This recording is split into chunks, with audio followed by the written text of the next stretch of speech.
امیر المومنین حضرت علی علیہ السلام کے خطبات عالیہ نہج البلاغہ۔ نہج البلاغہ کا خطبہ نمبر 64۔ صفین کے دنوں میں حضرت علی علیہ السلام اپنے اصحاب سے فرمایا کرتے تھے۔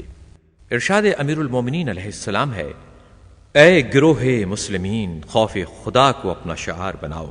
اطمینان و وقار کی چادر اوڑھ لو اور اپنے دانتوں کو بھینچ لو، اس سے تلواریں سروں سے اچٹ جایا کرتی ہیں۔ زرہ کی تکمیل کرو، یعنی اس کے ساتھ خود جوشن بھی پہن لو، اور تلواروں کو کھینچنے سے پہلے نیاموں میں اچھی طرح ہلا جلا لو، اور دشمن کو ترچھی نظر سے دیکھتے رہو، اور دائیں بائیں دونوں طرف نیزوں کے وار کرو، اور دشمن کو تلواروں کی باڑ پر رکھ لو، اور تلواروں کے ساتھ ساتھ قدموں کو آگے بڑھاؤ، اور یقین رکھو کہ تم اللہ کے روبرو ہو۔ حضرت علی علیہ السلام ارشاد فرماتے ہیں، اور رسول اللہ صلی اللہ علیہ وآلہ وسلم کے چچا زاد بھائی کے ساتھ ہو، بار بار حملہ کرو اور بھاگنے سے شرم کرو، اس لیے کہ یہ پشتوں تک کے لیے ننگ و آر اور روز محشر جہنم کی آگ کا باعث ہے۔ خوشی سے اپنی جانیں اللہ کو دے دو،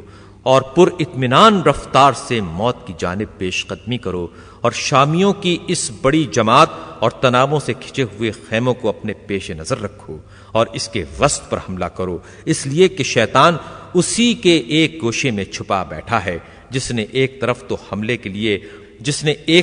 حملے کے لیے ہاتھ بڑھایا ہوا ہے اور دوسری جانب بھاگنے کے لیے قدم پیچھے ہٹا رکھا ہے۔ تم مضبوطی سے اپنے ارادے پر جمے رہو، یہاں تک کہ حق صبح کے اجالے کی طرح ظاہر ہو جائے۔ نتیجے میں تم ہی غالب ہو، اور خدا تمہارے ساتھ ہے، وہ تمہارے اعمال کو ضائع و برباد نہیں ہونے دے۔